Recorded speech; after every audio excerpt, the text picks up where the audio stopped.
ఎంత గొప్ప మాట ఇది, ఎంత గొప్ప మాట. ఎన్నో సత్యాలు మనకు బోధపడతాయి. ఆ సత్యాలను తెలుసుకున్నప్పుడు మనము పక్షిలాగా ఎగరాలి. అలాంటి సత్యాలు ఎన్నో మనకు భగవద్గీతలో తెలుస్తూ ఉంటాయి. అజ్ఞానేనావృతం జ్ఞానం తేన ముహ్యంతి జంతవః జ్ఞానేన తు తదజ్ఞానం ఏషాం నాశితమాత్మనః. అజ్ఞానము ఆవృతమై ఉంది, కప్పబడి ఉంది. దేన్ని? జ్ఞానం ద్వారా. జ్ఞానమును అజ్ఞానం కప్పివేసింది. ఎలా అంటే అద్దాన్ని దుమ్ము కప్పేసినట్లుగా. ఆదర్శేన బలినం యథా. అద్దాన్ని దుమ్ము కప్పేసినట్లుగా, గర్భస్థ పిండాన్ని ఆవి కప్పేసినట్లుగా ఈ జ్ఞానాన్ని కూడా అజ్ఞానం కప్పివేసింది. మరి ఏం చేయాలి అంటే జ్ఞానం ఉండే వాళ్ళ నుండి ఆ జ్ఞానాన్ని తెచ్చుకొని లోపలుండే జ్ఞానాన్ని తట్టి లేపి ఆ అజ్ఞానాన్ని రూపమవ్వాలి. కనుక అవిజ్ఞాతే జన్మ నష్టం, విజ్ఞాతే జన్మ సార్థకం. తెలుసుకోకుండా జీవితాన్ని గడుపుతూ ఉంటే ఆ జీవితం కాస్త నష్టం ఉంటుంది. తెలుసుకుంటే జీవితం లాభదాయకమవుతుంది, లాభసాటి అవుతుంది, ఫలవంతం అవుతుంది. కనుక మనం జీవితంలో జ్ఞానం తెలుసుకుంటూ వెళ్ళాలి. ఆ జ్ఞానం మన జ్ఞానం దగ్గరికి దారి తీసి అక్కడ ఆత్మలో ముగియాలి. బయట నుంచి ప్రారంభిస్తాము మన ప్రయాణం.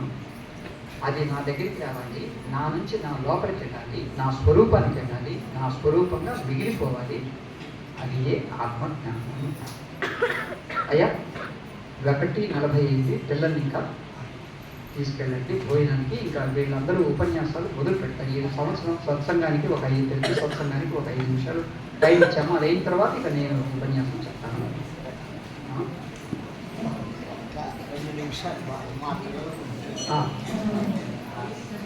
అలాగే అలాగే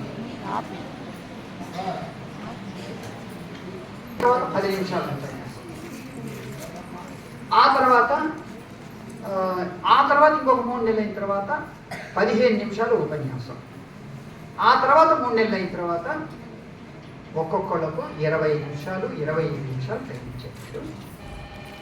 25 నిమిషాలు టైం ఉన్నప్పుడు సాయంకాలం సత్సంగంలో జగదీశ్వర టెంపుల్లో మాకు అవకాశం ఉండేది. 3 బ్రహ్మచారులకి. సో ఆ విధంగా మనకు ట్రైనింగ్ ఇచ్చేవాళ్ళు. మనం ప్రిపేర్ అయ్యి వచ్చేవాళ్ళం, చెప్పేవాళ్ళం. మొదట 5 నిమిషాలు చెప్పడానికి భయపడేవాళ్ళం. ఎందుకంటే ఆచార్యులు పక్కనే కూర్చునేది. అందువల్ల మనం ఏం పొరపాటు చెప్తాము అని.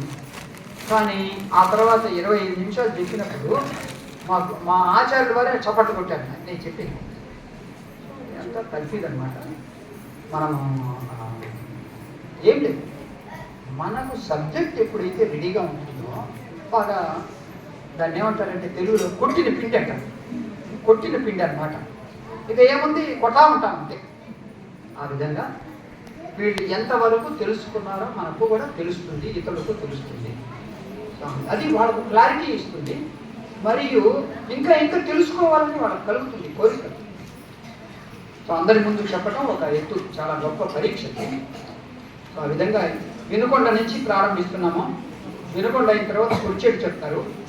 కుర్చేడు అయిన తర్వాత దర్శి వాళ్ళు చెప్తారు. దర్శి వాళ్ళు అసలు వాస్తవంగా దర్శి వాళ్ళకు ప్రాధాన్యత ఇవ్వాలి ముందు, ఎందుకంటే ఇది ఉండూరు కాబట్టి. కానీ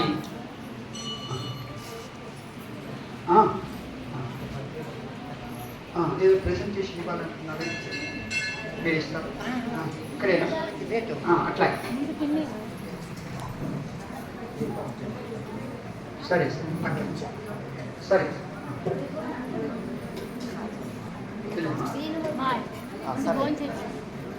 అట్లే ఇక్కడ రండి. సరే సరే ఇక్కడ రండి. త్వరగా పిలవండి.